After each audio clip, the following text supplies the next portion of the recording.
Welcome to Ernest academy. Database management സിസ്റ്റത്തിന്റെ ആദ്യ ക്ലാസ്സിലേക്ക് എല്ലാവർക്കും സ്വാഗതം. നമ്മളിന്ന് ഈ ഒരു സബ്ജക്ട് എന്ന് പറയുന്നത് കമ്പ്യൂട്ടർ സയൻസിന്റെ one of the core subject ആണ്. ഇപ്പോൾ ഡേറ്റ സ്ട്രക്ചേഴ്സ് ഉണ്ട്, അതേപോലെ ഓപ്പറേറ്റിംഗ് സിസ്റ്റം ഉണ്ട്. അതിന്റെ കൂടെ തന്നെ നിൽക്കുന്ന one of the core subject of computer science എന്ന് പറയുന്നത് ഡേറ്റാബേസ് മാനേജ്മെന്റ് സിസ്റ്റം ആണ്.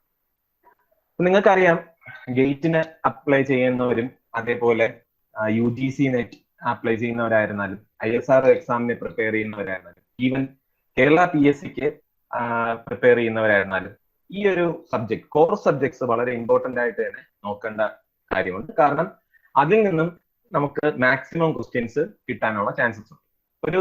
ഈ ഒരു സബ്ജക്റ്റിൽ നിന്നും നമുക്കൊരു maximum 4 to 8 questions, 7 questions, 4 to 8 വേണമെങ്കിൽ പറയാം.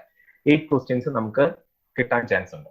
മിനിമം 4 ക്വസ്റ്റ്യൻസ് എങ്കിലും കാണും, മാക്സിമം 8 ക്വസ്റ്റ്യൻസ് വരെയെങ്കിലും കാണും. Depends on the number of subjects. നമ്മുടെ സിലബസിനകത്ത് നമ്പർ ഓഫ് സബ്ജക്ട്സ് കൂടുതലാണെന്നുണ്ടെങ്കിൽ മിനിമം 4 മാർക്കിന് ക്വസ്റ്റ്യൻസ് കാണും.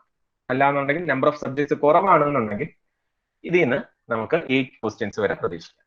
ഓക്കെ, അപ്പോ നമ്മുടെ ഈ ഒരു സബ്ജക്ട് പ്രിപ്പയർ ചെയ്യേണ്ടത് ഫ്രം ദി റൂട്ടിൽ നിന്ന് തന്നെ നമ്മൾ തുടങ്ങണം. ബേസിക് ആയിട്ടുള്ള കൺസെപ്റ്റ്സിൽ നിന്ന് തന്നെ നമ്മൾ സ്റ്റാർട്ട് ചെയ്യേണ്ടതുണ്ട്. എങ്കിൽ മാത്രമേ നമുക്ക് സിമ്പിൾ ക്വസ്റ്റ്യൻസ് കിട്ടത്തുള്ളൂ. ഇനി നമുക്ക് ഇമ്പോർട്ടന്റ് ആയിട്ട്, അതായത് 5 മാർക്കിന് എനിക്ക് ഈ സബ്ജക്റ്റിൽ നിന്ന് സ്കോർ ചെയ്യണം എന്നുണ്ടെങ്കിൽ നമ്മൾ എല്ലാ കാര്യങ്ങളും പഠിക്കണം. അതല്ല, എനിക്ക് ഈ ക്വസ്റ്റ്യനിൽ നിന്ന് ഒരു 3 ക്വസ്റ്റ്യൻ മതി എന്നുണ്ടെങ്കിൽ ഇമ്പോർട്ടന്റ് ആയിട്ട് ഞാൻ പറയുന്ന ടോപ്പിക്സ് മാത്രം പഠിച്ചാൽ മതി.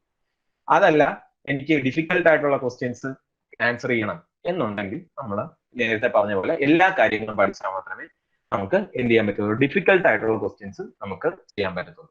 അപ്പോൾ ഓരോ കാര്യങ്ങളും ഓരോന്നിനും അതിൻ്റെതായ എക്സ്പ്ലനേഷനും അതിന്റെ എക്സാമ്പിൾസും റിയൽ വേൾഡ് കാര്യങ്ങളും എല്ലാ കാര്യങ്ങളും ഞാൻ പറഞ്ഞു തരും. അപ്പൊ നിങ്ങൾക്ക് ഈസി ആയിട്ട് പഠിക്കേണ്ട ഒരു ടെക്നിക്സും അതേപോലെ പെട്ടെന്ന് ഒരു ആൻസർ കണ്ടു കഴിഞ്ഞാൽ ഉടനെ അതിൽ നിന്നും എങ്ങനെ ഓപ്ഷൻസിനെ എലിമിനേറ്റ് ചെയ്യാന്നുള്ള മെത്തേഡ്സും എല്ലാം ഞാൻ പറഞ്ഞു തരാം. അപ്പൊ നമുക്ക് ക്ലാസ്സിലേക്ക് പോവാം. ഓക്കെ, ഫസ്റ്റ് വൺ, എന്താണ് ഡേറ്റാബേസ് മാനേജ്മെന്റ് സിസ്റ്റം? അപ്പൊ നമ്മുടെ സബ്ജക്റ്റ് പഠിക്കുമ്പോൾ എന്താണ് ആ ഒരു സബ്ജക്റ്റ് എന്നുള്ള കാര്യം നമ്മൾ പഠിക്കണം. അപ്പൊ നമുക്ക് എന്തിനാണ് ഡേറ്റ നമുക്ക് സേവ് ചെയ്യുന്നത്? അപ്പൊ നമ്മൾ പണ്ട് ഒരു ബാങ്കിന്റെ കാര്യം നമ്മൾ ഒന്ന് ആലോചിച്ചു. ബാങ്കിന്റെ അകത്ത് നമുക്ക് നമ്മുടെ പണ്ട് കാലത്ത് ഒരു കോപ്പറേറ്റീവ് ബാങ്ക് നമ്മൾ പോയി കഴിഞ്ഞാൽ നമ്മൾ ഒരു ഫിക്സഡ് ഡെപ്പോസിറ്റ് നമ്മൾ എടുത്തു കഴിഞ്ഞാൽ അവിടെ അവരൊരു രജിസ്റ്റർ മേക്കപ്പ് ചെയ്തിട്ട് ആ രജിസ്റ്ററിനകത്ത് നമ്മൾ ഓരോ ദിവസവും നമ്മൾ കൊണ്ടുപോയി ഇടുന്ന പൈസയുടെ ഡീറ്റെയിൽസ് അല്ലെങ്കിൽ കാശിന്റെ ഡീറ്റെയിൽസ് അവിടെ സ്റ്റോർ ചെയ്ത് വെക്കും. എന്നിട്ട് നമ്മൾ അടുത്ത മാസം എന്തെങ്കിലും പൈസയ്ക്ക് വേണ്ടി നമ്മൾ പൈസ ഇടാൻ വേണ്ടി പോകുമ്പോൾ നേരത്തെ എമൗണ്ട് എത്രയാണ് അതിന്റെ കൂടെ ആഡപ്പ് ചെയ്തിട്ടാണ് നമ്മൾ ചെയ്യുന്നത്. അപ്പൊ ഇതെന്ന് പറയുന്ന ഒരു മാനുവൽ ടാസ്ക് ആണ്. അപ്പൊ അത് എന്ന് പറയുന്ന ഒരു കമ്പ്യൂട്ടറിലേക്ക് മാറ്റിയപ്പോൾ നമുക്ക് ഈ ഡേറ്റയൊക്കെ എങ്ങനെയെങ്കിലും സ്റ്റോർ ചെയ്യേണ്ട ആവശ്യമാണ്. സ്റ്റോർ ചെയ്യുന്ന എന്തിനാണ്? ഞാൻ പറഞ്ഞു, ഒരു മാസത്തെ കണക്ക് ഞാൻ എഴുതി വെച്ചു.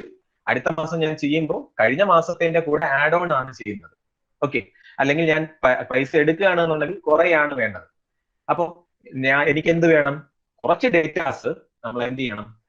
ഫ്യൂച്ചറിലേക്കുള്ള ആക്സസിന് വേണ്ടി അല്ലെങ്കിൽ ലേറ്റർ റിട്രീവലിന് വേണ്ടി ഞാൻ എന്ത് ചെയ്യണം? സ്റ്റോർ ചെയ്ത് വെക്കണം. അങ്ങനത്തെ ഡേറ്റാസ് സ്റ്റോർ ചെയ്യാൻ വേണ്ടി ഉള്ള ഒരു സിസ്റ്റത്തിനെയാണ് നമ്മൾ എന്തെന്ന് വിളിക്കുന്നത്? ഡേറ്റാബേസ് മാനേജ്മെന്റ് സിസ്റ്റം എന്ന് വിളിക്കുന്നത്. ഡേറ്റാബേസ് മാനേജ്മെന്റ് സിസ്റ്റം എന്ന് പറയുമ്പോൾ അതിനകത്ത് ഡേറ്റയും കാണും, ഡേറ്റ ആക്സസ് ചെയ്യാൻ വേണ്ടിയിട്ടുള്ള പ്രോഗ്രാംസും കാണും. Okay, database management system is A collection of Inter related data. Inter related data എന്ന് പറഞ്ഞു കഴിഞ്ഞാൽ എന്താണ് മീനിങ്? അതായത് ഞാൻ ഇപ്പോൾ ഒരു എംപ്ലോയിയുടെ ഡേറ്റയാണ് സ്റ്റോർ ചെയ്യുന്നത് വിചാരിക്കുക. എംപ്ലോയിയുടെ ID ഞാൻ സ്റ്റോർ ചെയ്യുന്നുണ്ട്, അയാളുടെ പേര് ഞാൻ സ്റ്റോർ ചെയ്യുന്നുണ്ട്, അയാളുടെ സാലറി എത്രയാണെന്ന് പറഞ്ഞ് സ്റ്റോർ ചെയ്യുന്നുണ്ട്. അപ്പോ അതെന്ന് പറയുന്നത് എന്താണ്? റിലേറ്റഡ് ആയിട്ടുള്ള ആ എംപ്ലോയിയുടെ റിലേറ്റഡ് ആയിട്ടുള്ള ഡേറ്റാസ് ആണ് ഞാൻ അവിടെ സ്റ്റോർ ചെയ്യുന്നത്. സോ അതിനെയാണ് നമ്മൾ എന്തെന്ന് വിളിക്കുന്നത്? Collection of Inter related data എന്ന് വിളിക്കുന്നത്. And also A set of software that can retrieve those data അല്ലെങ്കിൽ ആക്സസ് ദോസ് ഡേറ്റ. അതിനെയാണ് ഞാൻ എന്തെന്ന് വിളിക്കുന്നത്? ഡേറ്റാബേസ് മാനേജ്മെന്റ് സിസ്റ്റം എന്ന് വിളിക്കുന്നത്. ഇനി എന്തിനാണ് നമ്മൾ ഈ ഡേറ്റാബേസ് മാനേജ്മെന്റ് സിസ്റ്റം യൂസ് ചെയ്യുന്നത്? അത് ഫസ്റ്റ് വൺ എന്ന് പറയുന്നത് നമ്മൾ ഓൾറെഡി പറഞ്ഞു, ഡേറ്റയെ നമുക്ക് സ്റ്റോർ ചെയ്യണം, അത് ഫ്യൂച്ചർ ആവശ്യത്തിന് വേണ്ടി നമുക്ക് റിട്രീവ് ചെയ്യാനും പറ്റണം. In a convenient and efficient manner. നമുക്ക് ഈസി ആയിട്ടും എഫിഷ്യന്റ് ആയിട്ടും നമുക്ക് ആവശ്യമുള്ളപ്പോൾ ഡേറ്റ വേണം. ഓക്കെ, അതിനു വേണ്ടിയാണ് നമ്മൾ എന്ത് യൂസ് ചെയ്യുന്നത്? ഡേറ്റാബേസ് മാനേജ്മെന്റ് യൂസ് ചെയ്യുന്നത്. Database management is used to provide a way to store the data and retrieve whenever needed in a convenient and efficient manner. അതിനെയാണ് ഞാൻ എന്തെന്ന് വിളിക്കുന്നത്? ഡേറ്റാബേസ് മാനേജ്മെന്റിന്റെ ഗോൾ എന്ന് വിളിക്കുന്നത്. ഇനി എന്താണ് ഡേറ്റാബേസ് മാനേജ്മെന്റ് എന്ന് പറയുന്നത്? നമ്മൾ ഓൾറെഡി ബിടെക് പഠിച്ചവരായിരുന്നാലും MCA പഠിച്ചവരായിരുന്നാലും എല്ലാവരും എന്ത് ചെയ്തിട്ടുണ്ടായിരിക്കും? നമുക്ക് ഒരു ലാബ് ചെയ്തിട്ടുണ്ടായിരിക്കും. ഡേറ്റാബേസ് മാനേജ്മെന്റിന്റെ ലാബ് ചെയ്തിട്ടുണ്ടായിരിക്കും. ചില ആൾക്കാർ ഒറാക്കിൾ ആയിരിക്കും യൂസ് ചെയ്തിരിക്കുന്നത്, ചില ആൾക്കാർ MySQL ആയിരിക്കും യൂസ് ചെയ്തിരിക്കുന്നത്. ഇതൊക്കെ എന്താണ്? ഡേറ്റാബേസ് മാനേജ്മെന്റ് സിസ്റ്റത്തിന്റെ എക്സാമ്പിൾ ആണ്. അപ്പോൾ Oracle, MySQL, Microsoft Access, Postgres SQL, SQLite, MariaDB എന്നൊക്കെ പറയുന്നത് എന്തിന്റെ എക്സാമ്പിൾസ് ആണ്? DBMSന്റെ എക്സാമ്പിൾ ആണ്. കൂടുതലായിട്ടും ചോദിച്ചിട്ടുള്ളത് എന്ന് പറയുന്നത് ഒറാക്കിൾ, MySQL, മൈക്രോസോഫ്റ്റ് ആക്സസ് എന്നൊക്കെ പറയുന്നതാണ് എക്സാമ്പിൾസ് ആയിട്ട് നമ്മളെ PSC ക്വസ്റ്റ്യൻസിനകത്ത് വന്നിരിക്കുന്നത്. ഓക്കെ, അപ്പൊ ഇതിനകത്ത് വന്നിരിക്കുന്നത് which find the odd one out എന്നൊക്കെ ആയിരിക്കും ചോദിക്കുന്നത്. അപ്പൊ Oracle, MySQL, Microsoft access, Apache എന്ന് പറഞ്ഞായിരിക്കും ചോദിക്കുന്നത്. അപ്പൊ അപ്പാച്ചെ എന്ന് പറയുന്നത് എന്താണ്? ഒരു സർവറാണ്, ഒരു വെബ് സർവറാണ്. ബാക്കിയെല്ലാം എന്താണ്? ഒരു ഡേറ്റാബേസ് മാനേജ്മെന്റ് സിസ്റ്റം ആണ്. ഓക്കെ, അപ്പോൾ ഇതായിരിക്കും അതിൽ നിന്ന് പോസിബിൾ ആയിട്ട് വരാനുള്ള ക്വസ്റ്റ്യൻസ്. അപ്പോൾ ഡേറ്റാബേസ് മാനേജ്മെന്റ് സിസ്റ്റം എന്താണെന്നുള്ള കാര്യം നമ്മൾ പഠിച്ചു. അതിന്റെ എന്താണ് ഗോൾ എന്താണെന്നുള്ള, പ്രൈമറി ഗോൾ എന്താണെന്നുള്ള കാര്യം നമ്മൾ പഠിച്ചു. ഇനി ആ ഡേറ്റാബേസ് മാനേജ്മെന്റ് സിസ്റ്റം നമ്മൾ എവിടെയൊക്കെയാണ് യൂസ് ചെയ്യുന്നത്? നമുക്കറിയാം. ഞാൻ ആദ്യത്തെ ഒരു എക്സാമ്പിൾ ഞാൻ പറഞ്ഞു, ബാങ്കിങ്ങിന്. നമ്മൾ എത്ര കാശ് ഇട്ടിട്ടുണ്ട്? ഒരു FD തുടങ്ങി കഴിഞ്ഞാൽ അതിനകത്ത് എത്ര കാശ് ഞാൻ ഇട്ടു, ഓരോ മാസം എനിക്ക് എത്ര ഇൻട്രസ്റ്റ് കിട്ടി എന്നുള്ള ഡീറ്റെയിൽസ് എല്ലാം എനിക്ക് സേവ് ചെയ്യണമെങ്കിൽ എനിക്കൊരു ഡേറ്റാബേസ് മാനേജ്മെന്റ് സിസ്റ്റം വേണം. അതിന് ഫിനാൻസ്, ബാങ്കിങ് ആൻഡ് ഫിനാൻസ്. ഇപ്പോൾ ഒരാള് എന്താണ് ഒരു ലോൺ എടുത്തു, ആ ലോണിന്റെ ഡീറ്റെയിൽസ് അറിയണം. അതിന്റെ എത്ര അടവുകൾ, ഓരോ മാസം എത്ര അടവ് അടയ്ക്കേണ്ടതുണ്ട്, അതിനകത്ത് എത്രയാണ് ഇൻട്രസ്റ്റ് എമൗണ്ട്, എത്ര ലോൺ എമൗണ്ടിൽ നിന്ന് കുറയും, അങ്ങനെയൊക്കെയുള്ള കാര്യങ്ങൾ അറിയണം. ഇനി യൂണിവേഴ്സിറ്റീസ്, സ്റ്റുഡൻസിന്റെ ഡീറ്റെയിൽസ്, ഫാക്കൽറ്റീസിന്റെ ഡീറ്റെയിൽസ്, ഓരോ സ്റ്റുഡന്റും ഏതൊക്കെ കോഴ്സ് ആ യൂണിവേഴ്സിറ്റി പ്രൊവൈഡ് ചെയ്യുന്നുണ്ട്, അതിനകത്ത് ഏതൊക്കെ സ്റ്റുഡൻസ് ഓരോ കോഴ്സിന് രജിസ്റ്റർ ചെയ്തിട്ടുണ്ട് എന്നുള്ള ഡീറ്റെയിൽസ് എല്ലാം എനിക്ക് സേവ് ചെയ്യണമെങ്കിൽ എനിക്ക് എന്ത് വേണം? ഒരു ഡേറ്റാബേസ് വേണം. എയർലൈൻ സർവീസസിന് എക്സാമ്പിൾ എന്താണ്? ഫ്ലൈറ്റ്, ഏതൊക്കെ ഫ്ലൈറ്റ്സ് എവിടെ നിന്ന് തൊട്ട്, ഫ്ലൈറ്റിന്റെ പേരെന്താണ്, ഫ്ലൈറ്റ് ID എന്താണ്, അതേപോലെ ഏതൊക്കെ ഡെസ്റ്റിനേഷൻസും ഏതൊക്കെ സോഴ്സ് ഡെസ്റ്റിനേഷൻ സോഴ്സ് എന്താണ്, ഡെസ്റ്റിനേഷൻ എന്താണ് എന്നൊക്കെ ഉള്ള ഡീറ്റെയിൽസ് എനിക്ക് സേവ് ചെയ്യണം. ഇനി കറന്റ്ലി ഇന്ന ഡേയ്സിൽ ഏതൊക്കെ ഫ്ലൈറ്റ്സ് എങ്ങോട്ടൊക്കെ പോകുന്നുണ്ട് എന്നുള്ള ഡീറ്റെയിൽസ് എനിക്ക് സേവ് ചെയ്യണം. അതിനെല്ലാം എനിക്ക് എന്ത് വേണം? ഒരു ഡേറ്റാബേസ് മാനേജ്മെന്റ് സിസ്റ്റം വേണം. ഇനി ടെലികമ്മ്യൂണിക്കേഷൻ, ഡിഫറെന്റ് പ്ലാൻസ്, ഏതൊക്കെ യൂസേഴ്സ്, ഏതൊക്കെ ഇപ്പൊ എയർടെൽ എന്ന് നോക്കുകയാണെങ്കിൽ എയർടെലിലെ ഏതൊക്കെ കസ്റ്റമേഴ്സ് ഉണ്ട്, അയാൾ ഏതൊക്കെ പ്ലാൻസ് ആണ് യൂസ് ചെയ്യുന്നത്, അയാൾക്ക് പറ്റുന്ന പ്ലാൻസ് ഒക്കെ എന്തൊക്കെയാണ് എന്നുള്ള ഡീറ്റെയിൽസ് എല്ലാം സ്റ്റോർ ചെയ്യാൻ വേണ്ടി നമുക്ക് അത് ആവശ്യമാണ്. മാനുഫാക്ചറിങ്, പ്രൊഡക്ഷന്റെ ഐറ്റംസ്, ഐറ്റം നെയിം, ഐറ്റം എത്ര ക്വാണ്ടിറ്റി നമ്മുടെ കയ്യിൽ മിച്ചമുണ്ട്, എത്ര ക്വാണ്ടിറ്റി ഓൾറെഡി സെല്ലായി എന്നുള്ള ഡീറ്റെയിൽസ് എല്ലാം ചോദിക്കാൻ വേണ്ടി, അതേപോലെ കോസ്റ്റ് ഓഫ് ദി ഐറ്റം എന്തൊക്കെയാണെന്നുള്ള കാര്യങ്ങൾ അറിയാൻ വേണ്ടി എല്ലാം നമുക്ക് ഒരു ഡേറ്റാബേസ് മാനേജ്മെന്റ് സിസ്റ്റം വേണം. HR മാനേജ്മെന്റ്, നേരത്തെ പറഞ്ഞ പോലെ ഒരു എംപ്ലോയിയുടെ ഡീറ്റെയിൽസ് സ്റ്റോർ ചെയ്യണം, എംപ്ലോയി ഏത് ഡിപ്പാർട്ട്മെന്റിലാണെന്നുള്ള കാര്യം സ്റ്റോർ ചെയ്യണം, അയാളുടെ സാലറി ഡീറ്റെയിൽസ് സ്റ്റോർ ചെയ്യണം. ഇതിനെല്ലാം നമുക്ക് എന്തിന്റെ ആവശ്യമുണ്ട്? ഡേറ്റാബേസ് മാനേജ്മെന്റ് സിസ്റ്റത്തിന്റെ ആവശ്യമുണ്ട്. അപ്പോ എന്റെ ഡൗട്ട്, ഈ ഡേറ്റാബേസ് മാനേജ്മെന്റ് സിസ്റ്റം എന്ന് പറയുന്നത് ഒരു 1970s വന്നത്. അതിനു മുമ്പ് ഇതൊന്നും കമ്പ്യൂട്ടർ ഒന്നും ഇല്ലായിരുന്നു. കമ്പ്യൂട്ടറിൽ എന്താണ് അവർ ചെയ്തുകൊണ്ടിരുന്നത്, എങ്ങനെയാണ് ഡേറ്റ സ്റ്റോർ ചെയ്തുകൊണ്ടിരുന്നത്? ആ സമയത്തൊക്കെ നമുക്ക് മെയിൻലി നമ്മള് ഡേറ്റാസ് സ്റ്റോർ ചെയ്തുകൊണ്ടിരുന്ന ഫയൽസിലായിരുന്നു. നമ്മൾ സാധാരണ ഒരു ഡോക്യുമെന്റ് .txt എക്സ്റ്റൻഷൻ ഉള്ള ഫയൽസിലൊക്കെയാണ് നമ്മൾ എന്തിനെ സ്റ്റോർ ചെയ്തുകൊണ്ടിരുന്നത്? നമ്മൾ എംപ്ലോയീസിനെ സ്റ്റോർ ചെയ്തുകൊണ്ടിരുന്നത്. employee.date ഫയലായിട്ട്, department.date ഫയലായിട്ട്, ഇതൊക്കെ .dat എന്ന് പറയുന്നത് ഡേറ്റ ഫയൽസ് ആണ്. ഓക്കെ, അതിനൊക്കെ ആയിട്ടാണ് നമ്മൾ എന്തിനെ സ്റ്റോർ ചെയ്തുകൊണ്ടിരുന്നത്? ഈ പറയുന്ന ഇൻഫർമേഷൻസ് എല്ലാം സ്റ്റോർ ചെയ്തുകൊണ്ടിരുന്നത്. അപ്പൊ അതിൽ നിന്ന് എന്തുകൊണ്ടാണ് ഡേറ്റാബേസ് മാനേജ്മെന്റ് സിസ്റ്റത്തിലേക്ക് വന്നത്? അപ്പോൾ ഡേറ്റാബേസ് മാനേജ്മെന്റ് സിസ്റ്റത്തിന് എന്തോ ഒരു അഡ്വാൻറ്റേജ് ഫയൽ സിസ്റ്റത്തിൽ നിന്നും ഉണ്ട്. അപ്പൊ അതെന്തൊക്കെയാണെന്ന് അറിയണ്ടേ? സോ നെക്സ്റ്റ് ടോപ്പിക് എന്ന് പറയുന്നത് എന്താണ്? Advantages over file system. First one, data redundancy and inconsistency.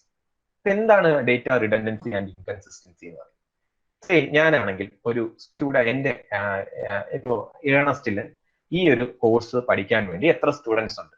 അവരുടെ ഡീറ്റെയിൽസ് ഞാൻ സ്റ്റോർ ചെയ്യണമെന്ന് വിചാരിക്കും. ഓക്കെ, ഞാൻ സ്റ്റോർ ചെയ്തതിന് ശേഷം ഞാനാണെങ്കിൽ ഒരു ഡെസ്റ്റിനേഷനിൽ ചെയ്യുന്നു, ഒരു സേവ് ചെയ്യുന്നു, സി ഡ്രൈവിനകത്ത് ഞാൻ സ്റ്റോർ ചെയ്യും. അപ്പോൾ എന്ത് സംഭവിക്കുന്നു, ഈ സി ഡ്രൈവ് എന്ന് പറയുന്നത് ചിലപ്പോൾ ക്രാഷ് ആയി പോകാൻ ചാൻസ് ഉണ്ട്. അതുകൊണ്ട് ഞാൻ എന്ത് ചെയ്യുന്നു, ഡി ഡ്രൈവിലും ഇ ഡ്രൈവിലും ഓരോ കോപ്പി ഞാൻ ഇടും. അപ്പൊ അങ്ങനെ കോപ്പി ഞാൻ ജനറേറ്റ് ചെയ്ത് കഴിഞ്ഞു. ഫയൽ സിസ്റ്റം ആകുമ്പോൾ നമ്മൾ പല സ്ഥലങ്ങളിലും നമ്മൾ ഒരു ബാക്കപ്പിന് വേണ്ടി സ്റ്റോർ ചെയ്ത് വെക്കും. അപ്പോൾ ബാക്കപ്പിന് വേണ്ടി സ്റ്റോർ ചെയ്ത് വെക്കുമ്പോൾ എന്ത് സംഭവിക്കും, അത് റിഡൻഡന്റ് ഡേറ്റ ആയി. റിഡൻഡന്റ് എന്ന് പറയുന്നത് ഡ്യൂപ്ലിക്കേറ്റ് ഡേറ്റ ആയി.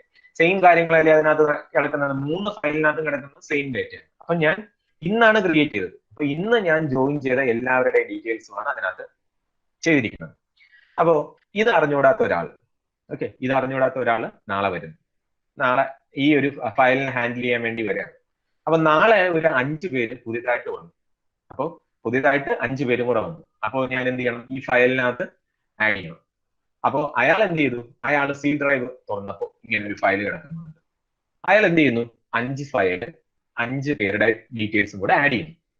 അപ്പോൾ നേരത്തെ ഉള്ളവരുടെ ഡീറ്റെയിൽസും 5 പേരുടെ ഡീറ്റെയിൽസും കൂടെ ഇവിടെ അയാൾ സേവ് ചെയ്യുന്നു. അയാൾക്ക് അറിഞ്ഞുകൂടാ ബാക്കി 2 ലൊക്കേഷനിലും കൂടെ കിടക്കുന്ന കാര്യം അയാൾക്ക് അറിഞ്ഞൂടാ. അപ്പോ അവിടെ എന്ത് സംഭവിച്ചു, ഒരു ഇൻകൺസിസ്റ്റന്റ് ഡേറ്റ വന്നു.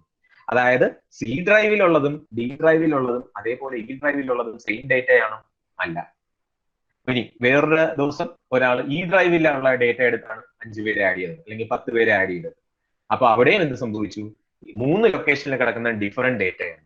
അപ്പോ ഒരു ലൊക്കേഷനിൽ യഥാർത്ഥത്തിൽ ഒരു ലൊക്കേഷനിൽ ആഡ് ചെയ്യുമ്പോൾ ബാക്കി എല്ലായിടത്തും ഓട്ടോമാറ്റിക് ആയിട്ട് അപ്ഡേറ്റ് ചെയ്തു വരുന്നു എന്നുണ്ടെങ്കിൽ അതെന്ന് പറയുന്നത് എന്തായിരുന്നു, ഒരു കൺസിസ്റ്റന്റ് ഡേറ്റ. അപ്പോൾ ഞാൻ സി ഡ്രൈവിൽ അപ്ഡേറ്റ് ചെയ്യുമ്പോൾ അത് ഓട്ടോമാറ്റിക് ആയിട്ട് ഡി ഡ്രൈവിലും അതേപോലെ ഈ ഡ്രൈവിലും ഞാൻ അപ്ഡേറ്റ് ആയി കഴിഞ്ഞാൽ അതിനെ എന്തെന്ന് വിളിക്കാൻ വരുന്നു, കൺസിസ്റ്റന്റ് ഡേറ്റ എന്ന് വിളിക്കാൻ വരുന്നു. പക്ഷേ ഫയൽ സിസ്റ്റത്തിനകത്ത് അങ്ങനെ കൺസിസ്റ്റന്റ് ഡേറ്റ ക്രിയേറ്റ് ചെയ്യാൻ പാടാണ്. ഓക്കെ, അപ്പോൾ അവിടെ ഡ്യൂപ്ലിക്കേഷനും ഉണ്ടാവും. അവിടെ ഡ്യൂപ്ലിക്കേഷൻ വരുന്നത് കാരണം ഇൻകൺസിസ്റ്റന്റ് ഡേറ്റയും ഉണ്ടാവും. Next one, difficulty in accessing data. അപ്പോ നിങ്ങൾ ഓൾറെഡി എല്ലാവരും ഒരു ഡേറ്റാബേസിന്റെ ഒരു ചെറിയൊരു കൊറിയെങ്കിലും എഴുതിയിട്ടുണ്ടെന്ന് എനിക്ക് തോന്നുന്നു. അപ്പൊ ഞാനാണെങ്കിൽ ജസ്റ്റ് ഒരു സിമ്പിൾ ആയിട്ടുള്ള ഒരു കൊറി ഞാൻ എഴുതുകയാണ്. Okay, select star from employee, select star from employee where employee I D is equal to 101. ഇപ്പൊ അറിഞ്ഞുകൂടാത്ത ആൾക്കാരും കാണും, അതുകൊണ്ട് ഞാൻ ജസ്റ്റ് ഒന്ന് എക്സ്പ്ലെയിൻ ചെയ്യാം. എംപ്ലോയി ഐ ഡി 101 എന്ന് പറയുന്ന ആളുടെ ഡീറ്റെയിൽസ് എടുത്തുകൊണ്ട് വരിക എന്നാണ് ഈ ഒരു കൊറി ചെയ്യുന്നത്. അപ്പൊ ഞാനാണെങ്കിൽ എന്ത് ചെയ്യുന്നു, ഡേറ്റാബേസിന് ഈ ഒരു കൊറി ഞാൻ കൊടുക്കുന്നു. അപ്പൊ ഡേറ്റാബേസ് എംപ്ലോയി എന്ന് പറയുന്ന ടേബിൾ സെർച്ച് ചെയ്തിട്ട് എംപ്ലോയി ഐ ഡി 101 എന്ന് പറയുന്ന വാല്യൂ ഉള്ള എംപ്ലോയിയുടെ ഡീറ്റെയിൽസ് ഫുൾ എനിക്ക് എന്ത് ചെയ്യും, കൊണ്ടുവരും. അപ്പോ ആ ഒരു പർട്ടിക്കുലർ എംപ്ലോയി ഐ ഡി ഉള്ള ആളുടെ ഡീറ്റെയിൽസ് മാത്രമാണ് എനിക്ക് എന്ത് കൊണ്ടുവരുന്നത്, തിരിച്ചു കൊണ്ടുവരുന്നത്. ഇതേ കാര്യം എനിക്ക് ഒരു ഫയലിൽ സെർച്ച് ചെയ്യണമെന്ന് വിചാരിക്കുക. അപ്പൊ എന്താ സംഭവിക്കുന്നതെന്ന് പറഞ്ഞു കഴിഞ്ഞാൽ, ഈ ഫയലിന് 1 GB സൈസ് ഉണ്ടെന്ന് വിചാരിക്കുക, 2 GB സൈസ് ഉണ്ടെന്ന് വിചാരിക്കുക. അപ്പൊ ഞാൻ ഇത് സെർച്ച് ചെയ്യുന്നു, എംപ്ലോയി ഐ ഡി 101 ഉള്ള ആളുടെ ഡീറ്റെയിൽസ് ഞാൻ സെർച്ച് ചെയ്യുമ്പോൾ എനിക്ക് കിട്ടുന്നത് ആ ഒരു പർട്ടിക്കുലർ എംപ്ലോയി ഐ ഡി 101 ഉള്ള ഫയലാണ് എനിക്ക് റിട്ടേൺ ചെയ്യുന്നത്.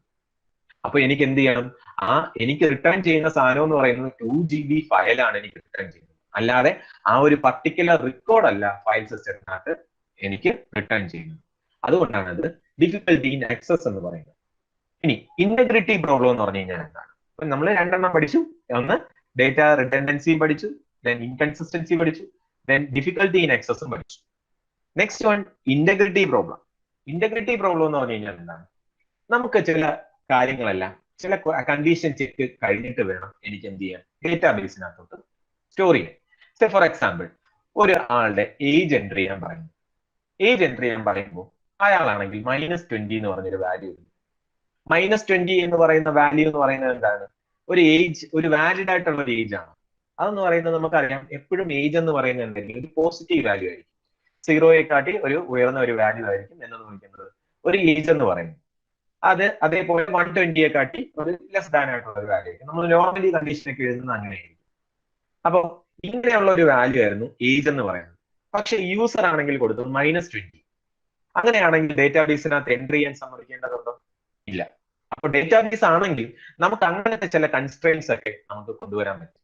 അതായത് ഏജിന്റെ വാല്യൂസ് എന്ന് പറയുന്നത് ഇന്നത് തൊട്ട് ഇന്നത് വരെ പാടുള്ളൂ, അല്ലെങ്കിൽ ജെൻഡറിന്റെ വാല്യൂ എന്ന് പറയുന്നത് മെയിൽ, ഫീമെയിൽ, ട്രാൻസ്ജെൻഡർ എന്നീ 3 വാല്യൂസ് മാത്രമേ പോസിബിൾ ആയിട്ടുള്ളൂ എന്നൊക്കെ നമുക്ക് പറയാമായിരുന്നു. അങ്ങനെയൊക്കെ പറഞ്ഞിട്ട് അതാണെങ്കിൽ മാത്രമേ ഞാൻ എന്തിനകത്ത് ഇൻസേർട്ട് ചെയ്യത്തുള്ളൂ, ഡേറ്റാബേസിനായിട്ട് ഇൻസേർട്ട് ചെയ്യത്തുള്ളൂ. പക്ഷെ അങ്ങനെ ഒരു കൺസ്ട്രെയിൻ ഒന്നും നമുക്ക് ഒരു ഫയൽ സിസ്റ്റത്തിനകത്ത് ചെയ്യാൻ പറ്റത്തില്ല. ഫയൽ സിസ്റ്റത്തിനകത്ത് ഒരു ഡേറ്റ വന്നു കഴിഞ്ഞാൽ ഡയറക്റ്റ് ആയിട്ട് അങ്ങ് ചെയ്യണം. പക്ഷെ ഈ ഒരു കണ്ടീഷനൊക്കെ നമുക്ക് വേണമെങ്കിൽ ഒരു ഫ്രണ്ട് എൻഡ് ആപ്ലിക്കേഷനിൽ നമുക്ക് ചെയ്യാം. ഒരു ജാവയിലോ ഒരു പൈത്തണിലോ CPP-യിലോ ഏതെങ്കിലും ഒരു പ്രോഗ്രാം എഴുതുകയാണ്. ഞാൻ എന്റേർഡ് ഏജ് എന്ന് പറയുന്നത് ലെസ് ദാൻ ഇന്നതാണോ ഗ്രേറ്റർ ദാൻ 120 ആണോ എന്നുണ്ടെങ്കിൽ ഞാൻ ഇൻസേർട്ട് ചെയ്യരുത് എന്ന് പറഞ്ഞ് എനിക്ക് ഫ്രണ്ട് എൻഡിൽ, അതായത് നമ്മൾ പ്രോഗ്രാം എഴുതുമ്പോൾ എനിക്ക് ചെയ്യാൻ പറ്റും. പക്ഷെ പ്രോഗ്രാം അങ്ങനെ ഒരു കണ്ടീഷൻ ചെക്ക് ചെയ്തില്ല എന്നുണ്ടെങ്കിൽ ഡയറക്റ്റ് ആയിട്ട് എന്ത് ചെയ്യും, ഈ -20 എന്ന് പറഞ്ഞൊരു വാല്യൂ ഫയൽ സിസ്റ്റത്തിലേക്ക് പോകും. അല്ലാതെ ഫയൽ സിസ്റ്റം തനിയായിട്ട് ഏജിന്റെ വാല്യൂ -20 ആവാൻ പറ്റൂല എന്ന് പറഞ്ഞൊന്നും ചെക്ക് ചെയ്തില്ല. അങ്ങനെ ഒരു ചെക്ക് എവിടെ നടക്കുന്നുണ്ട്, ഡേറ്റാബേസ് മാനേജ്മെന്റ് സിസ്റ്റത്തിനകത്ത് നടക്കുന്നുണ്ട്. ഇനി അറ്റോമിസിറ്റി പ്രോബ്ലം. അറ്റോമിസിറ്റി പ്രോബ്ലം എന്ന് പറഞ്ഞു കഴിഞ്ഞാൽ എന്താണ്? അറ്റോമിസിറ്റി പ്രോബ്ലം എന്ന് പറഞ്ഞു കഴിഞ്ഞാൽ ഒന്നുകിൽ കംപ്ലീറ്റ് ആയിട്ട് നടക്കണം, അല്ലെങ്കിൽ ഒന്നും നടക്കരുത്. അങ്ങനെയുള്ള കാര്യത്തിനെയാണ് നമ്മൾ എന്തെന്ന് വിളിക്കുന്നത്, അറ്റോമിസിറ്റി എന്ന് വിളിക്കുന്നത്. സേ നിങ്ങളെ ഒരു കേസിൽ ഒരു GPayയിൽ ഒരു നിങ്ങൾ പൈസ ഫ്രണ്ടിൽ അയക്കുന്നെന്ന് വിചാരിക്കും. ഒരു ഫ്രണ്ടിന് നിങ്ങൾ പൈസ അയക്കുന്നു. അപ്പൊ നിങ്ങൾ പൈസ അയക്കുമ്പോൾ നിങ്ങളുടെ കയ്യിലെ അക്കൗണ്ടിൽ നിന്ന് ഡെബിറ്റ് ആയി, പക്ഷെ നിങ്ങളുടെ ഫ്രണ്ടിന്റെ അക്കൗണ്ടിൽ ക്രെഡിറ്റ് ആയിട്ടില്ല. അപ്പൊ എന്ത് സംഭവിക്കുക, അതെന്ന് പറയുന്നത് നിങ്ങൾക്ക് മനസ്സിലായി, നിങ്ങളുടെ എന്തോ ഒരു നെറ്റ്വർക്ക് പ്രോബ്ലം ഉള്ളത് കാരണം നിങ്ങളുടെ ഡെബിറ്റ് ആയി പോയി, പക്ഷെ നിങ്ങളുടെ ഫ്രണ്ടിന് ക്രെഡിറ്റ് ആയിട്ടില്ല. സോ ഒരു ആഫ്റ്റർ 1 or 2 days അല്ലെങ്കിൽ ഒരു ലിമിറ്റഡ് പീരീഡിന് ശേഷം ആ പൈസ നമുക്ക് റീഫണ്ട് ആകുമെന്ന് അറിയാം. ഓക്കെ, ഇനി ഈ ഒരു കേസിനെയാണ് നമ്മൾ എന്ന് വിളിക്കുന്നത്, നമ്മൾ യഥാർത്ഥത്തിൽ ഡെബിറ്റ് നടന്നു, ക്രെഡിറ്റ് നടന്നില്ല. എങ്ങനെയാണെന്നുണ്ടെങ്കിൽ ഞാൻ എന്ത് ചെയ്യും, ഫുൾ ആയിട്ട് അങ്ങ് അബോട്ട് ചെയ്യും. ഈ ഒരു ഓപ്പറേഷൻ ഫുൾ ആയിട്ട് അങ്ങ് അബോട്ട് ചെയ്തിട്ട് എന്റെ പഴയ ബാലൻസ് എന്താണോ അതേ ബാലൻസ് ആക്കും. ഓക്കെ, അല്ലാന്നുണ്ടെങ്കിൽ ഇപ്പൊ ഞാൻ എന്റെ പൈസ എന്റെ ഡെബിറ്റുമായി എന്റെ ഫ്രണ്ടിന്റെ അക്കൗണ്ടിൽ ക്രെഡിറ്റ്, ഈ 2 കാര്യങ്ങൾ മാത്രമേ നടക്കത്തുള്ളൂ. ഒന്നുകിൽ പൈസ ഡെബിറ്റ് ആവും, എന്റെ ഫ്രണ്ടിന്റെ ക്രെഡിറ്റ് ആവും, അല്ലാതെ പാതിയായിട്ട് ഒരു പാർഷ്യലായിട്ടുള്ള ഒരു സാധനം അവിടെ വരത്തില്ല. പക്ഷെ ഫയൽ സിസ്റ്റത്തിലാണെന്നുണ്ടെങ്കിൽ എന്ത് സംഭവിക്കുന്നു പറഞ്ഞു കഴിഞ്ഞാൽ, ഒരു ഫയലിനകത്ത് ഞാൻ അപ്ഡേറ്റ് ചെയ്തു. ആ അപ്ഡേറ്റ്, അതായത് എന്റെ പൈസ ഞാൻ ഡിഡക്ട് ചെയ്തു, ഞാൻ 2 ഫയലാണ് ഞാൻ അപ്ഡേറ്റ് ചെയ്യുന്നതെന്ന് വിചാരിക്കാം. എന്റെ ഫ്രണ്ടിന്റെ അക്കൗണ്ട് എന്ന് പറയുന്ന ഒരു ഫയലാണ്, എന്റെ അക്കൗണ്ട് എന്ന് പറയുന്ന ഒരു ഫയലാണ്. എന്റെ അക്കൗണ്ടിൽ ഞാൻ എന്ത് ചെയ്യുന്നു, പൈസ ഡിഡക്ട് ചെയ്ത് ഞാൻ സേവ് ചെയ്യുന്നു. സേവ് ചെയ്ത് കഴിഞ്ഞിട്ട് എന്ത് സംഭവിക്കുന്നു, ഒരു നെറ്റ്വർക്ക് ഫെയിലിയർ, എന്റെ സിസ്റ്റം ഷട്ട് ഡൗൺ ആയി പോവുകയോ ചെയ്തു കഴിഞ്ഞ് കഴിഞ്ഞാൽ അതെന്ത് ചെയ്യും, ഓപ്പൺ ആയി വരുമ്പോൾ അതിനറിയത്തില്ല നേരത്തെ എന്താണ് സംഭവിച്ചത് എന്നുള്ള കാര്യം. അപ്പൊ അവിടെ എന്ത് സംഭവിക്കും, എന്റെ കയ്യിൽ ഡിഡക്റ്റ് ആയി തന്നെ കിടക്കുന്നു, പക്ഷെ അവിടെയാണെങ്കിൽ എന്താണ്, ക്രെഡിറ്റും ആയിട്ടില്ല. അപ്പോൾ എന്ത് സംഭവിക്കും, ഒരു കൺസിസ്റ്റൻസി അല്ലെങ്കിൽ അറ്റോമിസിറ്റി പ്രോബ്ലം അവിടെ ഉണ്ടായി. അപ്പോൾ അങ്ങനത്തെ പ്രോബ്ലംസ് എല്ലാം ഫയൽ സിസ്റ്റത്തിൽ നടക്കാൻ ചാൻസ് ഉണ്ട്. അതേപോലെ തന്നെ കൺകറന്റ് ആക്സസ് അനോമലീസ്, ഇതിനെപ്പറ്റി നമ്മൾ ഡീറ്റെയിൽഡ് ആയിട്ട് ലാസ്റ്റ് മോഡ്യൂൾസിലേക്ക് പഠിക്കാം. അതായത് ഇത് ഇപ്പൊ ഇത്രയും മാത്രമേ അറിഞ്ഞിരുന്നാൽ മതി. 2 പ്രോസസ്, രണ്ട് ആൾക്കാര് ഒരു സെയിം റിസോഴ്സസിനെ ആക്സസ് ചെയ്യണമെന്ന് വിചാരിക്കുക. ഓക്കെ, ഇപ്പോ A എന്ന് പറയുന്ന ആളും B എന്ന് പറയുന്ന ആളും X എന്ന് പറയുന്ന ഒരു റിസോഴ്സസിനെ നമ്മൾ 2 പേരും ഒരേ ടൈമിൽ തന്നെ ആക്സസ് ചെയ്യുമെങ്കിൽ അവിടെ ഒരു സിങ്ക്രണൈസേഷൻ ഇഷ്യൂസ് അല്ലെങ്കിൽ കൺകറന്റ് ആക്സസ് ഇഷ്യൂസ് ഉണ്ടാവാനുള്ള ചാൻസ് ഉണ്ട്. അത് എവിടെ കൺട്രോൾ ചെയ്യാൻ വേണ്ടി, അതായത് ഡേറ്റാബേസ് മാനേജ്മെന്റിൽ അങ്ങനെ വരുന്ന ഇഷ്യൂസിനെ കൺട്രോൾ ചെയ്യാൻ വേണ്ടി പ്രോട്ടോകോൾസ് ഉണ്ട്. ഓക്കെ, കൺകറന്റ് കൺട്രോൾ പ്രോട്ടോകോൾസ് എന്നാണ് അതിനെ വിളിക്കുന്നത്. കൺകറന്റ് കൺട്രോൾ പ്രോട്ടോകോൾസ്, അതിനെപ്പറ്റിയൊക്കെ ഡീറ്റെയിൽഡ് ആയിട്ട് ഏറ്റവും ലാസ്റ്റ് പോർഷൻസിലൊക്കെ നമ്മൾ പഠിക്കുന്നുണ്ട്. ഇപ്പൊ അതിനെപ്പറ്റി ജസ്റ്റ് ഒരു വേർഡ് മാത്രം അറിഞ്ഞിരുന്നാൽ മതി. കൺകറന്റ് കൺട്രോൾ പോളിസി പ്രോട്ടോകോൾസ് ഉണ്ട്, അതൊക്കെ കൺട്രോൾ ചെയ്യാൻ വേണ്ടി. പക്ഷെ ഫയൽ സിസ്റ്റത്തിനകത്ത് അങ്ങനെ ഒരു കാര്യമൊന്നും ഇല്ല.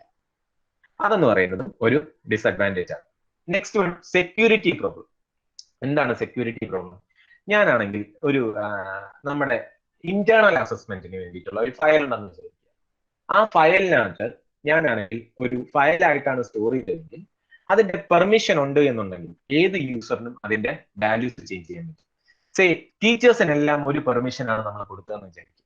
അപ്പോൾ ഏതെങ്കിലും ഒരു ടീച്ചറിന് വേണമെങ്കിൽ വേറൊരു അയാൾ പഠിപ്പിക്കാത്ത ഒരു സബ്ജക്റ്റിന്റെ എന്ത് ചെയ്യാൻ പറ്റും, ഇന്റേണൽ അസസ്മെന്റ് നമുക്ക് മാറ്റാൻ പറ്റും. കാരണം എല്ലാ കാര്യങ്ങളും നമ്മൾ എന്തിനകത്താണ് സ്റ്റോർ ചെയ്യുന്നത്, എല്ലാ ഇന്റേണൽ അസസ്മെന്റും ഒരു ഫയലിനകത്താണ് സ്റ്റോർ ചെയ്യുന്നതെങ്കിൽ അങ്ങനെ ഒരു കാര്യം നമുക്ക് അവിടെ ചെയ്യാൻ പറ്റും. അതെന്ന് പറയുന്നത് ഒരു സെക്യൂരിറ്റി ബ്രീച്ച് ആണ്. അപ്പൊ അങ്ങനത്തെ ഇഷ്യൂസ് എന്തിനകത്ത് വരാനുള്ള ചാൻസ് ഉണ്ട്, നമുക്ക് ഫയൽ സിസ്റ്റത്തിനകത്ത് വരാനുണ്ട്. പക്ഷേ നമുക്ക് ഇവിടെ ആവുമ്പോൾ നമുക്ക് എന്ത് ചെയ്യാൻ പറ്റും, നമുക്ക് അതിനൊക്കെ കൺട്രോൾ കൊടുക്കാം. അതായത് ഗ്രാൻഡ് ആൻഡ് റിവോക്ക് പെർമിഷൻ, അതായത് ഓരോ യൂസറിനും എന്തൊക്കെ ചെയ്യാനുള്ള പെർമിഷൻസ് ഉണ്ട്. ഒരു ഡേറ്റയെ അയാളുടെ സബ്ജക്റ്റ് മാത്രമേ അയാൾക്ക് ചേഞ്ച് ചെയ്യാൻ പറ്റത്തുള്ളൂ എന്ന് പറഞ്ഞൊക്കെ നമുക്ക് പെർമിഷൻസ് കൊടുക്കാൻ പറ്റും. ഓക്കെ, അങ്ങനെ ഒരു സെക്യൂരിറ്റി ബ്രീച്ച് എവിടെ നടക്കുന്നില്ല, നമ്മുടെ ഡേറ്റാബേസ് മാനേജ്മെന്റ് സിസ്റ്റത്തിനകത്ത് നടക്കുന്നില്ല. നമുക്ക് ഹാക്ക് ഒക്കെ ചെയ്യാം, ഒരു ഡേറ്റാബേസ് നമുക്ക് ഹാക്ക് ഒക്കെ ചെയ്ത് ചെയ്യാം. പക്ഷെ നമുക്ക് അതിനുള്ള പ്രൊവിഷൻ കൊടുക്കുന്നുണ്ട്. ഈ ഒരു എന്താണ് ഒരു കൺട്രോള്, അതായത് ഗ്രാൻഡ് ആൻഡ് റിവോക്ക് എന്ന് പറയുന്ന ഒരു കൺട്രോൾ കൊടുക്കുന്നുണ്ട്. ഒരാളെ ഒരു ടേബിൾ ചേഞ്ച് ചെയ്യാനോ അല്ലെങ്കിൽ ഒരാളെ അതിനകത്ത് റീഡ് ഓൺലി പെർമിഷൻ എന്നോ അങ്ങനെയൊക്കെ പറഞ്ഞ് നമുക്ക് ഗ്രാൻഡ് ചെയ്യാം. അങ്ങനെ ഒരു പ്രൊവിഷൻ എന്തിനകത്ത് കൊടുക്കുന്നില്ല, ഫയൽ സിസ്റ്റത്തിനകത്ത് നമ്മൾ കൊടുക്കുന്നില്ല. അപ്പൊ ഇത്രയും കാര്യങ്ങളാണ് എന്തിന്റെ ഒരു ഡിസഡ്വാൻറ്റേജ് എന്ന് പറയുന്നത്, ഫയൽ സിസ്റ്റത്തിന്റെ ഡിസഡ്വാൻറ്റേജ്. ഇതൊക്കെ കാരണമാണ് നമ്മൾ എന്തിലോട്ട് വന്നത്, മൂവ് ചെയ്തത് ഡേറ്റാബേസ് മാനേജ്മെന്റ് സിസ്റ്റത്തിലേക്ക് നമ്മൾ മൂവ് ചെയ്യാനുള്ള കാരണം. ഓക്കെ, അപ്പൊ ഇത്രയും ഇതിനകത്ത് വല്ല ഡൗട്ട്സ് ഉണ്ടോ? ഇല്ല സർ. കണ്ടിന്യൂ ചെയ്യാം. ശരി, അപ്പൊ നമുക്ക് കണ്ടിന്യൂ ചെയ്യാം. അപ്പൊ എന്താണ് അടുത്തത്, ഏതൊക്കെയാണ് യൂസേഴ്സ്? അപ്പൊ യൂസേഴ്സിനെ പറ്റി നമുക്കൊന്ന് നോക്കാം. യൂസേഴ്സ് പഠിക്കുന്നതിന് മുമ്പേ ഈ യൂസേഴ്സിന്റെ ഒരു എക്സാമ്പിൾ നമുക്ക് നോക്കാം. നമ്മളെല്ലാവരും PSC സൈറ്റ് നമ്മൾ ചെയ്തിട്ടുണ്ടായിരുന്നു. കാരണം PSC സൈറ്റ് യൂസ് ചെയ്യാൻ പറ്റില്ല എന്നുണ്ടെങ്കിൽ നമുക്ക് അപ്ലൈ ചെയ്യാനൊന്നും പറ്റില്ല. ഓക്കെ, അപ്പൊ നമുക്ക് PSC സൈറ്റ് നമ്മൾ ലോഗിൻ ചെയ്യണം. നമ്മൾ എന്ത് ചെയ്യാണ്, നമ്മളാണെങ്കിൽ ഒരു തുളസിയുടെ സൈറ്റ് നമ്മൾ എടുക്കുന്നു. അപ്പോൾ എനിക്ക് ഇത് യൂസർ നെയിം കാണുന്നുണ്ട്, ഒരു പാസ്വേഡ് കാണുന്നുണ്ട്. ഞാൻ അതിനകത്ത് രണ്ടും എൻ്റർ ചെയ്തു. പിന്നെ താഴെയായിട്ട് എന്തുണ്ട്, ഒരു ക്യാപ്ച കോഡ് പറയാമെന്ന് അത് ഞാൻ ചെയ്തു. എന്നിട്ട് സൈൻ ഇൻ ചെയ്യും അല്ലെങ്കിൽ ലോഗിൻ ചെയ്യും. ലോഗിൻ ചെയ്യുമ്പോൾ എന്താണ് അവിടെ സംഭവിക്കുന്നത്? അവിടെ സംഭവിക്കുന്നത് ഞാൻ ഒരു ഡേറ്റാബേസ് എന്ന് പറഞ്ഞൊരു കൺസെപ്റ്റ് അറിഞ്ഞുകൂടാത്ത ഒരാളാണെന്നുണ്ടെങ്കിൽ അവിടെ നടക്കുന്നത് എന്താണെന്നുള്ള കാര്യം അവർക്ക് അറിഞ്ഞുകൂടായിരിക്കും. അവർ നോക്കുമ്പോൾ എന്താണ്, ഞാൻ സൈൻ ഇൻ ചെയ്യുന്നു, എന്റെ പാസ്വേഡ് തെറ്റിപ്പോയിട്ടുണ്ടെങ്കിൽ ആ പാസ്വേഡ് എന്ന് പറയുന്നത് തെറ്റാണെന്നുള്ള ഒരു മെസ്സേജ് വരുന്നു. ശരിയാണെങ്കിൽ ഞാൻ വേറൊരു പേജിലേക്ക് പോകുന്നു. അവിടെ യഥാർത്ഥത്തിൽ എന്താ നടക്കുന്നത്, ഒരു ബാക്ക് എൻഡിൽ ചെന്ന് ഒരു യൂസർ നെയിമും പാസ്വേഡും വെരിഫൈ ചെയ്ത് അത് ഓക്കെ ആണെന്ന് പറഞ്ഞു കഴിഞ്ഞാൽ മാത്രമേ അകത്തോട്ട് കയറുന്നുള്ളൂ. അപ്പൊ ഫ്രണ്ട് എൻഡിൽ ഇരിക്കുന്ന ഒരാൾക്ക്, നമ്മള് കമ്പ്യൂട്ടർ സയൻസുകാരാണ്, നമുക്കറിയാം ഇതൊക്കെ നടക്കുന്നുണ്ട്. ഒരു മെക്കാനിക്കലുകാര്, ആ മെക്കാനിക്കലും അതും പോട്ടെ, ഒരു 10ാം ക്ലാസ് ആയിട്ടുള്ള ഒരാള്, അയാള് LD-ക്ക് വേണ്ടി അപ്ലൈ ചെയ്യാൻ പോകും, അല്ലെങ്കിൽ എന്തിനു വേണ്ടി 12 ജയിച്ച ഒരു LDCക്ക് വേണ്ടി അപ്ലൈ ചെയ്യാൻ പോകും. അവർക്ക് ഇത് അറിയണമെന്നുണ്ടോ? അവർ ഈ ഒരു കോംപ്ലക്സ് ആയിട്ടുള്ള കാര്യങ്ങൾ വലുത് അറിയുന്നുണ്ടോ? അവര് ബാക്ക് എൻഡിൽ ചെന്ന് ഇങ്ങനൊരു മാച്ചിങ് നടന്നിട്ടാണ് ഇങ്ങോട്ടൊക്കെ വരുന്നത്, ഈ റിക്വസ്റ്റ് ഒക്കെ ഇങ്ങോട്ടൊക്കെ വരുന്നത് എന്നുള്ള കാര്യങ്ങൾ വലുത് അറിയുന്നുണ്ടോ? അവര് കാണുന്നത് ഒരു ഫോം മാത്രമാണ്, ഒരു യൂസർ ഇന്റർഫേസ് മാത്രമാണ്. അങ്ങനത്തെ ടൈപ്പ് ഓഫ് യൂസേഴ്സിനെയാണ് നമ്മൾ നേവി യൂസേഴ്സ് എന്ന് പറയുന്നത്. അൺസൊഫിസ്റ്റിക്കേറ്റഡ് users who interact with the system by using predefined user interfaces. User ഒരു പ്രീഡിഫൈൻഡ് ആയിട്ടുള്ള ഒരു യൂസർ ഇന്റർഫേസ് വഴി നമ്മൾ കമ്മ്യൂണിക്കേറ്റ് ചെയ്യുക, സിസ്റ്റമായിട്ട്, നമ്മുടെ ഡേറ്റാബേസ് സിസ്റ്റമായിട്ട് കമ്മ്യൂണിക്കേറ്റ് ചെയ്യുന്ന യൂസേഴ്സിനെയാണ് നമ്മൾ അൺസൊഫിസ്റ്റിക്കേറ്റഡ് യൂസേഴ്സ് എന്ന് വിളിക്കുന്നത്. അവര് ചിലപ്പോൾ ഒരു ഫോം ഫിൽഅപ്പ് ചെയ്ത് സബ്മിറ്റ് ചെയ്യുകയായിരിക്കും ചെയ്യുന്നത്. അങ്ങനത്തെ ഉള്ള കാര്യങ്ങൾ മാത്രമേ നടക്കുന്നുള്ളൂ. അവര് സബ്മിറ്റ് ചെയ്യുമ്പോൾ അവിടെ ബാക്ക് എൻഡിൽ പോയി സ്റ്റോർ ആവുന്നെന്നോ അങ്ങനത്തെ ഡീറ്റെയിൽസ് ഒന്നും അവരറിയുന്നില്ല. അവര് ഈവൻ ഒരു സർവർ ഉണ്ടെന്ന് പോലും അവരറിയുന്നില്ല. ഓക്കെ, ഇനി നാവീസ് യൂസേഴ്സ്, നമ്മളിപ്പോ ഒരു PSCയിൽ നമ്മളൊരു പ്രോഗ്രാമർക്കോ ലെക്ചർ ഇൻ കമ്പ്യൂട്ടർ സയൻസിനോ നമ്മൾ അപ്ലൈ ചെയ്ത് കഴിഞ്ഞ് കഴിഞ്ഞാൽ നമ്മൾ അപ്ലൈ ചെയ്തു എന്ന് അറിയുന്നത് എങ്ങനെയാണ്? നമ്മളുടെ എന്തുണ്ട്, list of vacancies that we have applied എന്നുള്ള കാര്യം നമുക്ക് കാണാൻ പറ്റും. അപ്പൊ അങ്ങനെയൊക്കെയുള്ള കാര്യങ്ങൾ മാത്രമേ നമുക്ക് ചെയ്യാൻ പറ്റത്തുള്ളൂ. അല്ലാതെ പുതിയൊരു വിൻഡോ ഡിസൈൻ ചെയ്യാനോ, ആ വിൻഡോ ഡിസൈൻ ചെയ്തിട്ട് അതിനകത്ത് എന്ത് ഓപ്പറേഷൻസ് നടക്കുന്നെന്നോ എന്ന് വലുതും നമ്മൾ അറിയുന്നുണ്ടോ? നമ്മൾ ബാക്ക് എൻഡിൽ നടക്കുന്ന കാര്യങ്ങളൊന്നും, അതായത് ഈ ഒരു യൂസർ ഇന്റർഫേസിലല്ലാതെ ബാക്ക് എൻഡിൽ എന്തൊക്കെ നടക്കുന്നു എന്നുള്ള കാര്യം നമ്മളൊന്നും അറിയുന്നില്ല. അങ്ങനത്തെ ടൈപ്പ് ഓഫ് യൂസേഴ്സിനെയാണ് നമ്മൾ എന്ന് വിളിക്കുന്നത് നാവി യൂസേഴ്സ് അല്ലെങ്കിൽ അൺസൊഫിസ്റ്റിക്കേറ്റഡ് യൂസേഴ്സ് എന്ന് വിളിക്കുന്നത്. ഇനി നെക്സ്റ്റ് വൺ, ആപ്ലിക്കേഷൻ പ്രോഗ്രാമർ. അതായത് ഈ യൂസർ ഇന്റർഫേസ് ഡിസൈൻ ചെയ്ത് സൈൻ ഇൻ ചെയ്യുമ്പോൾ അത് നമ്മൾ എൻ്റർ ചെയ്ത യൂസർ നെയിമും പാസ്വേഡും അത് ബാക്ക് എൻഡിൽ ചെന്ന് കമ്പയർ ചെയ്ത് അതെന്ന് പറയുന്നത് ശരിയാണോ എന്നൊക്കെ പറഞ്ഞ് നോക്കി കറക്റ്റ് ആയിട്ട് കോഡൊക്കെ എഴുതി ചെയ്യുന്ന ആൾക്കാരനെയാണ് നമ്മൾ എന്ന് വിളിക്കുന്നത് ആപ്ലിക്കേഷൻ പ്രോഗ്രാമർ എന്ന് വിളിക്കുന്നത്. Computer professional who write the application program, അതിനെയാണ് നമ്മൾ എന്ന് വിളിക്കുന്നത് ആപ്ലിക്കേഷൻ പ്രോഗ്രാമേഴ്സ് എന്ന് വിളിക്കുന്നത്. ഇനി അത് അവർക്ക് വേണമെങ്കിൽ ആ UI ഡെവലപ്പ് ചെയ്യാൻ വേണ്ടി, യൂസർ ഇന്റർഫേസ് ഡെവലപ്പ് ചെയ്യാൻ വേണ്ടി ഏതൊരു ടെക്നോളജി വേണമെങ്കിലും യൂസ് ചെയ്യാം. ജാവ വേണമെങ്കിൽ ജാവ യൂസ് ചെയ്യാം, പൈത്തൺ വേണമെങ്കിൽ പൈത്തൺ യൂസ് ചെയ്യാം, PHP വേണമെങ്കിൽ PHP യൂസ് ചെയ്യാം, എന്ത് വേണമെങ്കിലും ചെയ്യാം. അത് അവിടെ ഒരു ഡേറ്റാബേസ് കമ്മ്യൂണിക്കേഷൻ, അതായത് ഫ്രണ്ട് എൻഡും ഒരു ഡേറ്റാബേസ് കമ്മ്യൂണിക്കേഷൻ ചെയ്യാൻ വേണ്ടി ഏത് ടൂൾ വേണമെങ്കിലും യൂസ് ചെയ്യാം. ഇനി സൊഫിസിക്കേറ്റഡ് യൂസേഴ്സ് എന്ന് പറയുന്ന ആൾക്കാരുണ്ട്. സൊഫിസിക്കേറ്റഡ് യൂസേഴ്സ് എന്ന് പറയുന്നത് നമുക്ക് വേണമെന്നുണ്ടെങ്കിൽ PSC ഓഫീസിൽ ജോലി ചെയ്യുന്ന ആൾക്കാർ വേണമെങ്കിൽ പറയാം. ഓക്കെ, അവര് കുറിയൊന്നും എഴുതുന്നില്ല, പക്ഷെ അവർക്ക് അല്ലെങ്കിൽ ഒരു അവരെയും പറയാം, നമുക്ക് കുറി എഴുതിയിട്ട് നമ്മൾ എന്തെങ്കിലും ഒരു കാര്യം, അതായത് PSCയില് പ്രോഗ്രാമർ പോസ്റ്റിന് അല്ലെങ്കിൽ ലെക്ചർ ഇൻ കമ്പ്യൂട്ടർ സയൻസ് ഇപ്പോൾ ഓൾറെഡി കംപ്ലീറ്റഡ് ആയി, ഫൈനൽ ഡേറ്റ് കംപ്ലീറ്റഡ് ആയി, അവിടെ എത്ര പേര് അപ്ലൈ ചെയ്തിട്ടുണ്ട് എന്ന് പറഞ്ഞൊരു കണക്കെടുക്കണം. അപ്പൊ അവർക്ക് വേണമെന്നുണ്ടെങ്കിൽ ഒരു ടാബ് ഓപ്പൺ ചെയ്യാം. ടാബ് ഓപ്പൺ ചെയ്തതിന് ശേഷം അതിനകത്ത് എന്താണ് ലെക്ചർ ഇൻ കമ്പ്യൂട്ടർ സയൻസ് എന്ന് പറഞ്ഞ് നോക്കുമ്പോൾ അതിനകത്ത് അപ്ലൈ ചെയ്ത ആൾക്കാരുടെ ഡീറ്റെയിൽസ്, അവർക്ക് എത്ര പേര് അപ്ലൈ ചെയ്തിട്ടുണ്ട്, എത്ര പേര് ബിടെക് കമ്പ്യൂട്ടർ സയൻസ് ഉണ്ട്, എത്ര പേര് ബിടെക് IT ഉണ്ട് എന്നുള്ള ഡീറ്റെയിൽസ് അവർക്ക് അതിൽ നിന്നും നമുക്ക് കിട്ടും. ഓക്കെ, അവര് ഐദർ യൂസിങ് ഡേറ്റ ക്വറി ആയിരിക്കും യൂസ് ചെയ്യുന്നത്, അല്ലെങ്കിൽ വല്ല ടൂൾസും ആയിരിക്കും. നമ്മൾ ഇതേപോലെ ഒരു യൂസർ ഇന്റർഫേസോ വല്ലതും ഉപയോഗിച്ചിട്ടായിരിക്കും അവർ എന്ത് ചെയ്യുന്നത്, ഒരു ഡേറ്റ അനാലിസിസ് ചെയ്യുന്നത്. ഓക്കെ, ഡേറ്റ അനാലിസിസ് ഒക്കെ ചെയ്യുന്ന ആൾക്കാരെയാണ് നമ്മൾ എന്ന് വിളിക്കുന്നത് സൊഫിസിക്കേറ്റഡ് യൂസേഴ്സ് എന്ന് വിളിക്കുന്നത്. Sophisticated users, analyst who submit queries to explore data in the database, അവരെയാണ് നമ്മൾ എന്ന് വിളിക്കുന്നത് സൊഫിസിക്കേറ്റഡ് യൂസേഴ്സ് എന്ന് പറയുന്നത്. ഓക്കെ, ഇനി ഡേറ്റാബേസ് അഡ്മിനിസ്ട്രേറ്റർ ഉണ്ട്. അപ്പൊ ഈ ഡേറ്റാബേസ് അഡ്മിനിസ്ട്രേറ്ററിന്റെ ജോലി എന്താണ്? ഈ ഡേറ്റാബേസ് അഡ്മിനിസ്ട്രേറ്റർ എന്ന് പറയുന്നത് സർവർ മെയിൻ്റെനൻസ്. സർവറിന് ഇപ്പോ എന്റെ കയ്യിൽ ഒരു 1 TB ഡേറ്റയാണ്, ഞാൻ ഒരു ഹാർഡ് ഡിസ്ക് ഉള്ള ഒരു സംഭവമാണ്. ഞാനൊരു സോഫ്റ്റ്വെയർ കമ്പനി തുടങ്ങിയെന്ന് വിചാരിക്കുക. അപ്പൊ തുടങ്ങിയ സമയത്ത് എനിക്ക് അത്ര വലിയ യൂസേഴ്സ് ഒന്നും ഉണ്ടായിരുന്നില്ല. സോ ഞാനാണെങ്കിൽ ഒരു 1 TB ഒരു ഹാർഡ് ഡിസ്കിലായിരുന്നു ഞാൻ എന്റെ യൂസേഴ്സിന്റെ ഡേറ്റാസ് എല്ലാം സേവ് ചെയ്തുകൊണ്ടിരുന്നത്. അത് എന്റെ ബൈ ദ ഡേ പ്രോഗ്രസ് എനിക്ക് കൂടുതൽ ആൾക്കാരെ എനിക്ക് ആവശ്യമായിട്ട് വന്നു. അപ്പൊ ഞാൻ എന്ത് ചെയ്യണം, എന്റെ ഡേറ്റയെ ഞാൻ വേറൊരു സ്ഥലത്തേക്ക്, ഒരു കുറച്ചും കൂടെ വലിയ സ്പേസ് ഉള്ള ഒരു ഏരിയയിലേക്ക് മാറ്റണം. അതിന് ഡേറ്റ മൈഗ്രേഷൻ എന്നാണ് വിളിക്കുന്നത്.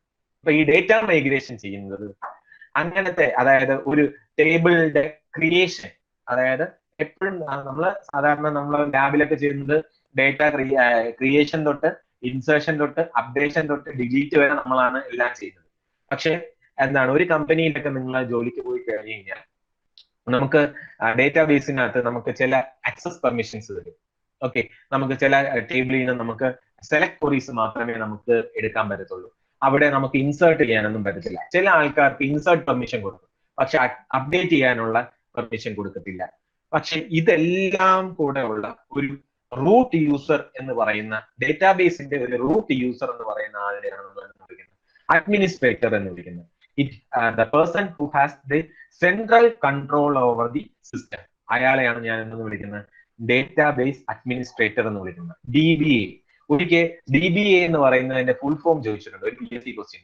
ഓക്കെ, DBAയുടെ ഫുൾ ഫോം എന്ന് പറയുന്നത് ഡേറ്റാബേസ് അഡ്മിനിസ്ട്രേറ്റർ എന്നാണ്.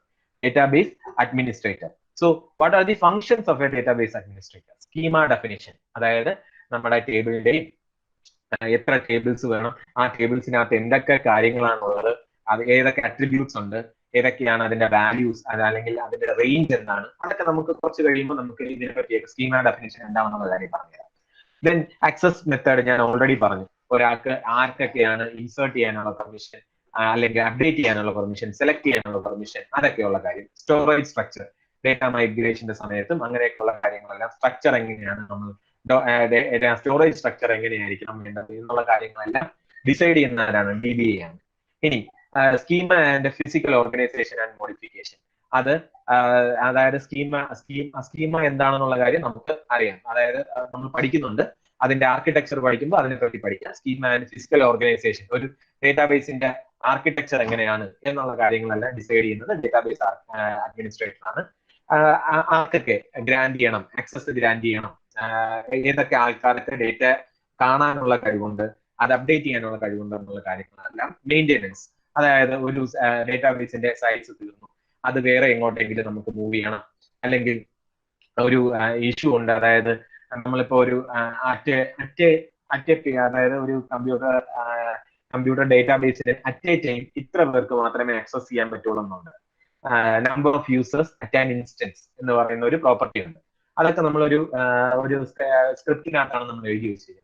അത് കൂട്ടാനും കുറയ്ക്കാനുമുള്ള അധികാരം ഉള്ളതാക്കാണ് ഡേറ്റാബേസ് മാനേജ്മെന്റ് സിസ്റ്റം, ഡേറ്റാബേസ് അഡ്മിനിസ്ട്രേറ്റർക്കാണ്. അതായത് ഒരു ഡേറ്റാബേസിന് അറ്റ് എ ടൈം എത്ര യൂസേഴ്സിന് ഹിറ്റ് ചെയ്യാം, അല്ലെങ്കിൽ യൂസ് ചെയ്യാൻ പറ്റും എന്നൊക്കെയുള്ള കാര്യങ്ങളെല്ലാം ഡിസൈഡ് ചെയ്യുന്നത് ആരാണ്? ഈ ഒരു ഡേറ്റാബേസ് അഡ്മിനിസ്ട്രേറ്ററാണ്. അപ്പോൾ ഇത്രയും കാര്യങ്ങളാണ് ആരുടെ ഡേറ്റയിൽ എന്ന് പറയുന്ന ഡേറ്റാബേസ് അഡ്മിനിസ്ട്രേറ്ററിന്റെ ഒരു റോൾ എന്ന് പറയുന്നത് ഇതൊക്കെയാണ്. അപ്പോൾ ഏറ്റവും ഇമ്പോർട്ടന്റ് ആയിട്ട് നോക്കേണ്ടത് central control of the system ആർക്കാണ്? DBAക്കാണ്, ഡേറ്റാബേസ് അഡ്മിനിസ്ട്രേറ്ററിനാണ്. DBA എന്ന് പറയുന്നത് എന്റെ ഫുൾ ഫോം എന്താണ്? ഡേറ്റാബേസ് അഡ്മിനിസ്ട്രേറ്റർ എന്നാണ്. ഓക്കെ, ഇത്രയാണ് നമ്മുടെ ഡേറ്റാബേസ് യൂസർ എന്ന് പറയുന്ന ടോപ്പിക് ഉള്ളത്.